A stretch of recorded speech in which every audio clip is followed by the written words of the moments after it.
In today's video, I'm going to teach you how to remove the Grammarly pop-up in just a few minutes. If you've ever been interrupted by those Grammarly suggestions that seem to pop up at the most inconvenient times, this guide will walk you through how to manage and even disable these pop-ups temporarily, depending on your needs.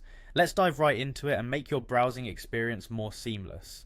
To start, look for the Grammarly icon on your browser. It typically appears as an easy to spot green circle with a white G in the middle. You'll often find it in the toolbar at the top of your browser window.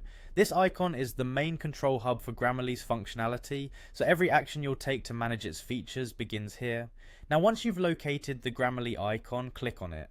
You'll notice a small window popping up with various options aimed at helping you customize your Grammarly experience. Among these options you'll see a familiar power symbol. It's that universal icon suggesting an on and off switch, just what you need to take quick control of the extension. Clicking this power symbol will open up an array of settings related to Grammarly's operation. Next, you'll want to select the option that says Turn off Grammarly for this session. This setting allows you to disable Grammarly temporarily.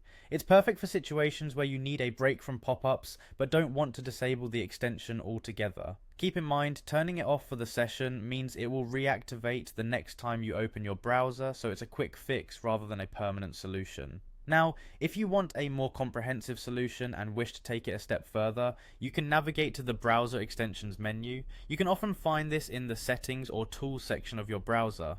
Once in the Extensions menu, scroll through your list of installed extensions until you find Grammarly. Click the Grammarly extension, which will bring up additional settings related to its broader functionality.